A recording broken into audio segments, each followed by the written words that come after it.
In this educational and highly personal talk, speaker Salon Alum Jenn Edden shares her very personal journey of being addicted to sugar, while also showing us how playing a scene in a talk can be very powerful.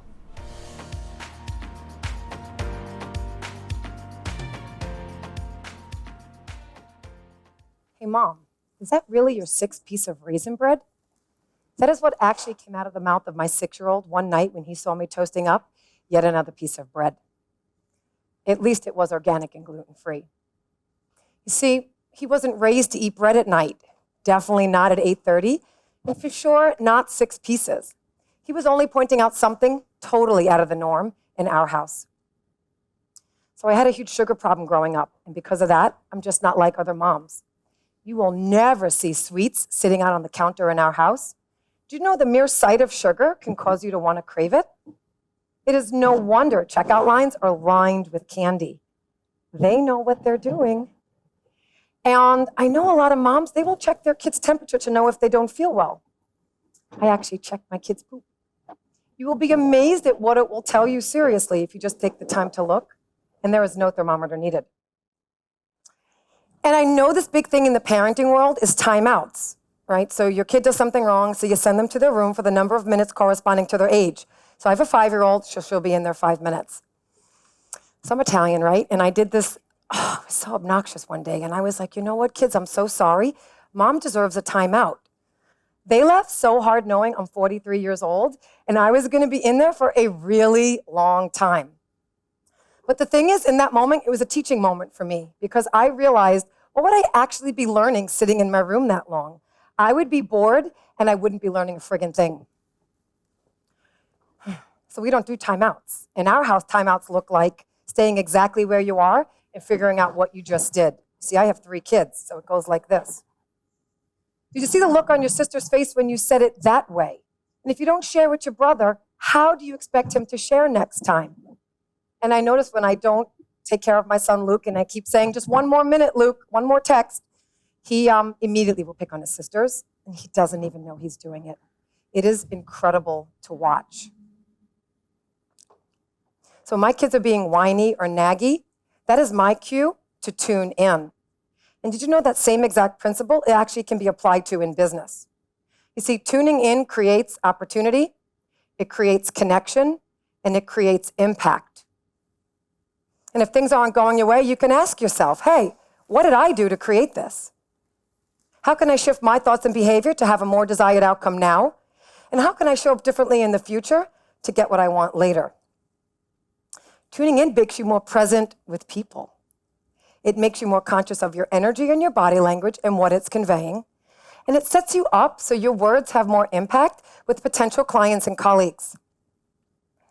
And man, this is a personal one. When you tune in, you are more in touch with what opportunities serve you, your business, and your mission, and which ones do not, and that can save you so much time and money avoiding unnecessary mistakes. So it wasn't even a year on the planet, and already I was actually addicted to sugar. You see, I was born with a cyst on my neck, and my mom told the doctors to wait a year to perform the surgery. So in the meantime, the doctors put me on antibiotics. Do you know what 1 round of antibiotics can do to an infant? Well, it destroys your gut lining, it screws with your gut microbiome, and it causes you to crave sugar if you don't repair it. Now imagine what a year's worth would do to an infant. So with my gut microbiome totally destroyed, I was actually addicted to sugar and I didn't know it. So in high school, here come the confessions. In high school, I could eat 2 rows of Oreo cookies and I wouldn't blink an eye. And I remember downing my favorite Turkey Hill mint chocolate chip ice cream. Literally, it would be 2 sittings and it would be nothing. Not to mention, so I grew up, my house, it was ridden with depression, anxiety, mental illness, and addictions of all kinds. I remember my mom and dad cycling in and out of the local psychiatric ward on different occasions. My mom suffered from depression, and so she had a mental breakdown, and my dad had depression, and he had bipolar disorder. No one ever talked about in our house, why did it happen? Or what could I do to not have that happen in the future? In our house, it was just something that happened. So needless to say, my calling to teach others to tune in and to kick and manage their sugar addiction, it was given to me at a really young age. But the thing is, like, I'm stubborn. It took me a while to let that sink in. So I had to go to medical school, and I had to realize there that was a really bad decision for a highly sensitive woman, and that I wasn't going to be helping anybody because our medical system is broken, so I needed to find another way. I got very sick in my 20s, and I had to heal myself of gastritis because doctors said, Jen, look, it's all right to be on meds for the rest of your life. I was 23. And I survived a near-death gas explosion.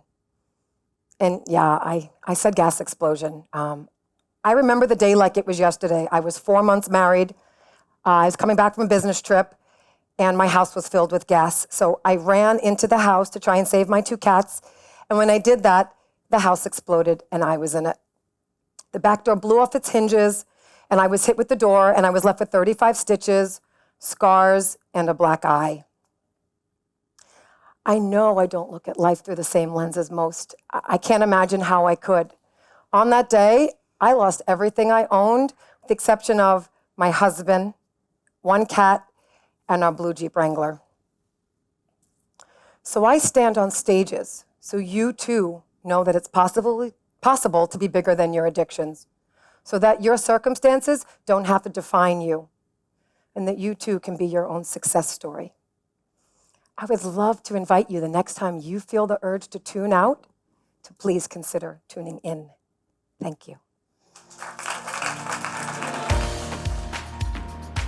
If you have the desire to get on stage to share your powerful story as part of the Speaker Salon, all you have to do is go to speakersalonapplication.com. Let me know what your biggest takeaways were from Jen's talk, and be sure to hit that subscribe button and notification bell so you get access to my most recent videos.